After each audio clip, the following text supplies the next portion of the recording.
I actually love soft penis sex. True story. Not that I don't enjoy getting down with a hard dick, I do, but it is not a requirement for me. In fact, I would say that some of the best sex of my life didn't involve a penis at all. But like so many of us, I was conditioned to rigid, heteronormative perspectives on what sex is, right? I mean, I was taught that sex was penis and vagina, like that was it. And everything else was foreplay or extra or whatever. But thank goodness I know better now. When I think about all the sex I would have missed out on, especially at this big old age, if I hadn't expanded my definition of sex, oh my God, I can't even imagine it. Just thinking about it makes my ass hurt, metaphorically speaking. Anyways, this is part 5 of our 6-part series on erectile dysfunction. And today we are talking about what sex looks like when penetration isn't on the menu. Not as a consolation prize, that's not what I'm saying. And I'm not talking about like making the best of a bad situation, but I'm talking about like genuinely satisfying, pleasurable, delicious sex. Imagine that. I hope that you can. Because hear me and hear me clearly when I say this. A soft penis is a functional penis, okay? And pleasure is available whether there's a hard cock in the room or not. I'm going to just let you sit in that for a minute. Most of us learned that sex means penetration. Penis goes in vagina, maybe penis goes in anus. That's sex. Everything else, oral, manual stimulation, toys, touch, everything else is just the warm up, the opening act, foreplay, if you will.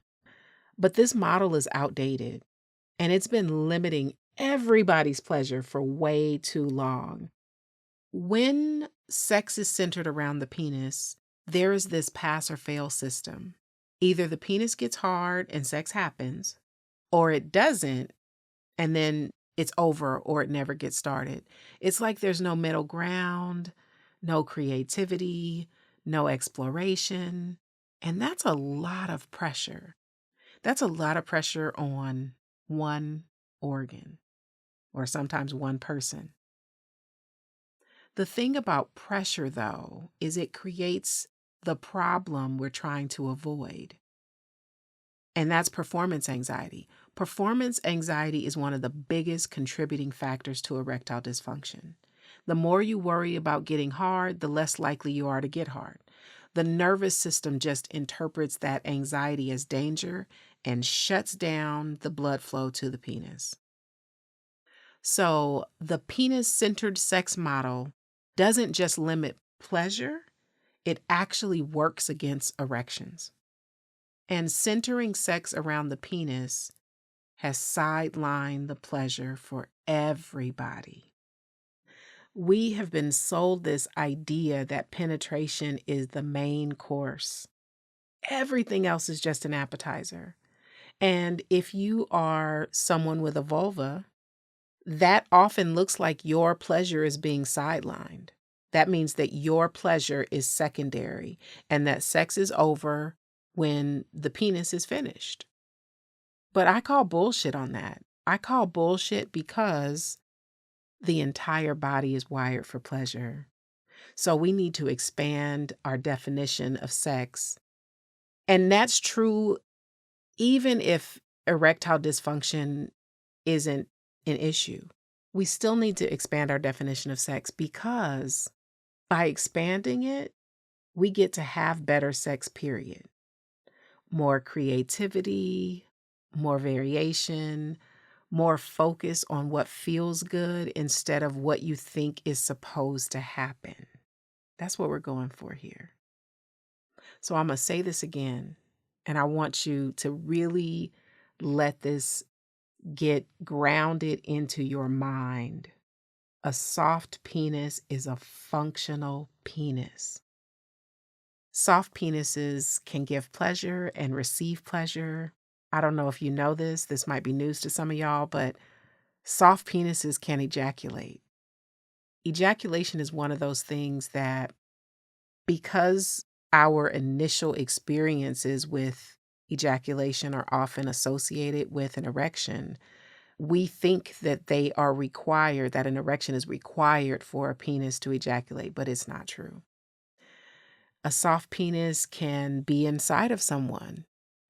It can rub against skin. It can be licked and sucked and touched and held. Soft penis is a functional penis. It's not broken, it's just soft. So this idea that a man isn't a man if he can't get an erection is ridiculous, which is the point of this entire series. We really are just trying to reprogram our minds around the connection between erections and self-worth and value, but also around what constitutes sex and pleasure. So stay with me.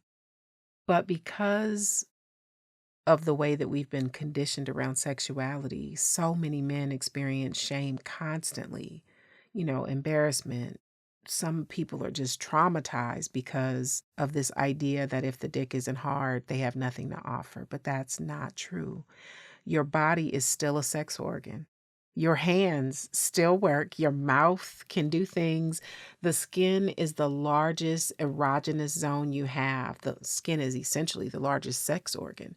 And you can still make yourself and your partner feel incredible once you take the pressure off the erection.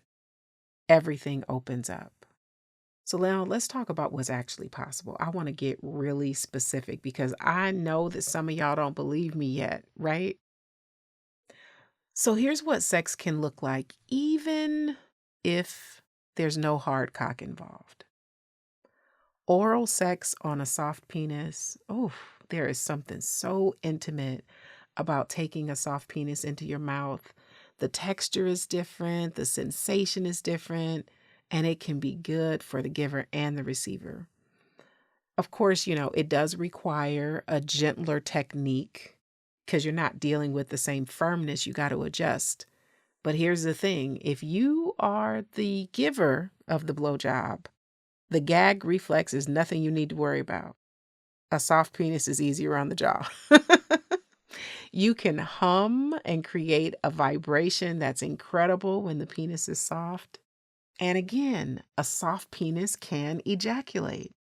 An erection is not required for an orgasm. So oral sex can go all the way to the finish line, whether the cock is hard or not.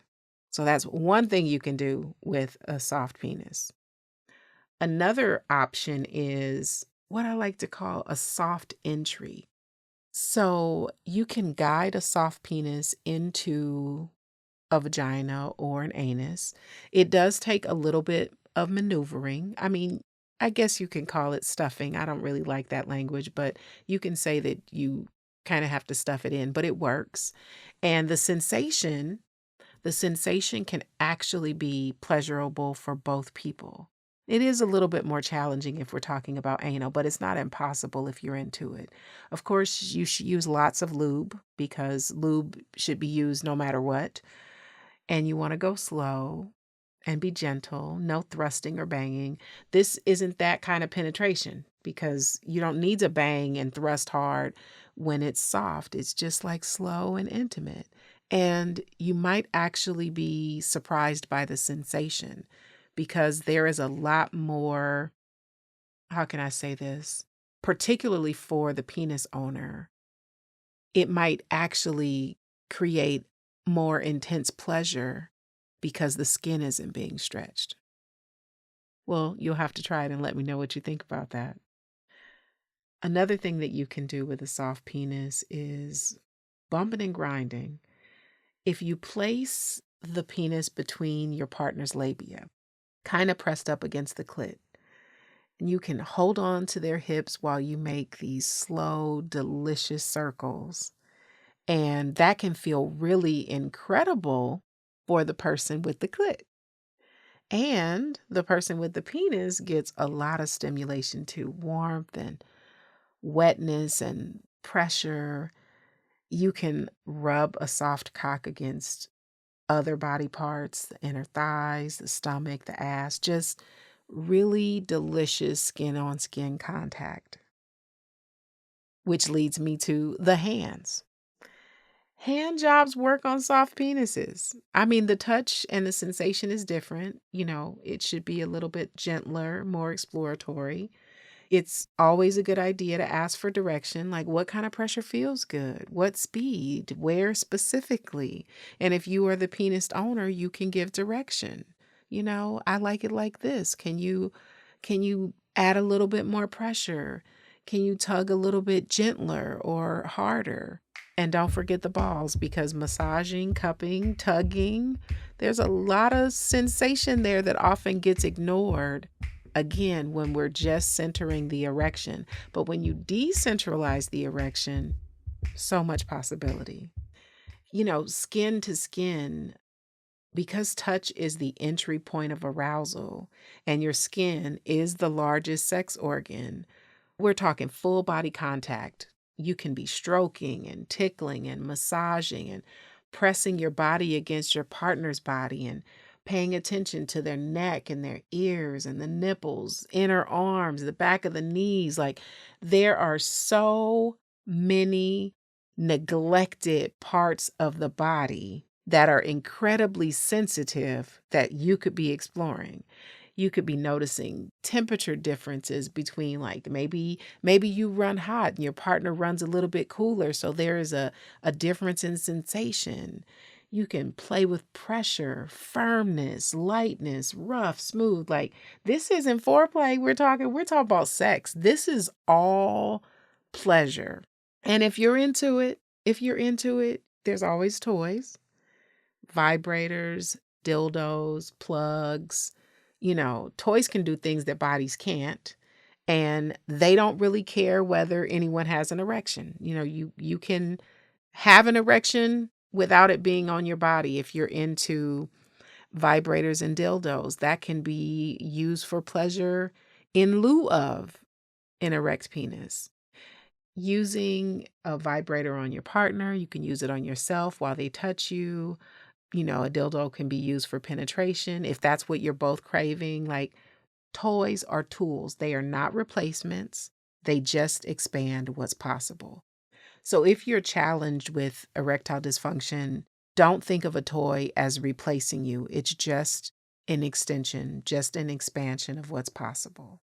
But if you're not into toys, that's cool too, because your fingers can penetrate, your tongue can penetrate. Fingers are great for stimulation. In fact, I think that fingers can stimulate a clitoris better than most penises can. So if your partner wants to be penetrated, you have other options. If they want clitoral stimulation, you have the perfect tool attached to your wrists, and then you got your face, because tongues are really great for clitoral stimulation. You just have to get creative. Now, if you are the person experiencing ED, I want you to know that you can still have sex. You can still have good sex. You can still have satisfying sex. Your worth as a lover is not measured by the firmness of your penis. It's measured by your presence, your attention, your willingness to give and receive pleasure. Some of the best lovers I've ever had weren't the ones who had the hardest dicks. They were the ones who paid attention, who took their time, who prioritized my pleasure. They were creative and curious and present. And you can be that lover too, even with a soft cock. Did I mention I love soft penis sex? I do. I'm not just saying that. I really love soft penis sex. And I think that one of the reasons is it really does take the pressure off. Having sex be about pleasure allows your nervous system to react. So you're not in fight or flight mode anymore. Blood can flow, arousal can build naturally instead of trying to force it. And in my experience, both personally and professionally, I have found that when you stop trying to get hard and just focus on pleasure, erections sometimes start showing up on their own. Not every time, but more often than they were when you were just kind of white knuckling it, you know? And even if they don't show up, even if an erection doesn't happen, you're still having sex. You're still connected. You're still experiencing pleasure. This is not about settling. This is about expansion. Now, if your partner is experiencing erectile dysfunction, I want to remind you too, you can still have satisfying sex. In fact, you might even discover that there are things that you actually prefer that are different than you imagined. A lot of partners find that when penetration is not something that you're striving for, they get more attention because of, again, the focus shifts and everything starts to feel different. There is just a different level of attentiveness, I guess. When sex isn't about penetration, things can be slower, more exploration. Again, I keep circling back to this word presence, but it's so true. And maybe it's because that can get skipped, like sometimes when we are focused on, I don't want to say standard sex, but maybe the sex we learned how to do, sometimes presence gets missed. And I have had so many women tell me that they've had more orgasms with partners who had unreliable erections than with partners who didn't, myself included. I definitely feel like I am having better sex now that I'm older, and part of it is because when you're beyond 50, erections are not always, something you can count on. But expanding the definition of sex to include so many other things really does enhance pleasure. You get to have better sex. But you have to be willing to let go of what you thought sex was supposed to look like in the first place. If you are holding on to penetration as the goal, you're always going to feel like you're chasing something that seems elusive. And the older you get, the more common that is. But if you shift the goal to pleasure, it's like the road opens up. I said all that to say that the real work here is shifting your mind. It's shifting from goal-oriented sex to pleasure-oriented sex. Goal-oriented sex is about the outcome. Did it get hard? Did she come? Did we have real sex? And I'm doing real in air quotes. But when it's about pleasure, it's about the experience. Does this feel good? What do we want to try? How can we make this amazing? What do you want more of? We need to shift out of this pass or fail and just really lean into pleasure and exploration. Pleasure is an invitation to be in your body, to pay attention to sensation, to respond to what's actually happening. And this shift isn't just for people who are experiencing ED. This is for anybody who wants better sex. But if you are experiencing some challenges related to erectile dysfunction, this is an essential shift because as long as you are measuring sex by whether your dick gets hard or not, you'll just always be in this place where things feel heavy. You'll be judging yourself, thinking that your partner is judging you too. So all I'm saying is follow the pleasure. Follow the pleasure. Follow the pleasure. Now, this does require that both people, and by that I'm talking about both partners, be on board. If the person with ED is willing to explore, but their partner is stuck on penetration, that'll be a challenge. And if the partner is open to expanding their definition of sex, but the person who is experiencing ED is shut down completely, again, it'll be a challenge. Both people have to be willing to try something different, to communicate about what feels good, to let go of how they thought sex was supposed to look. And I know that that's vulnerable. It requires a level of honesty about desires and about the fears. It requires a willingness to experiment and maybe be okay with some awkwardness because that happens when we're trying new things. But the payoff is a sex life that isn't restricted. sex that's more creative and varied and resilient. And in my opinion, that's worth the discomfort of trying and exploring new things. So that's Sex Beyond Erections. What's possible when you stop centering everything around hard dicks and instead lean into the endless possibilities of pleasure. Next week is part 6 in the series, the final episode, and we're going to be talking about reclaiming desire, how to want sex again when you're in this space of unpredictability, and how to move forward. Because understanding what's possible is one thing, but actually wanting to explore what's possible is another. So I'm going to see you back here next week. Ciao.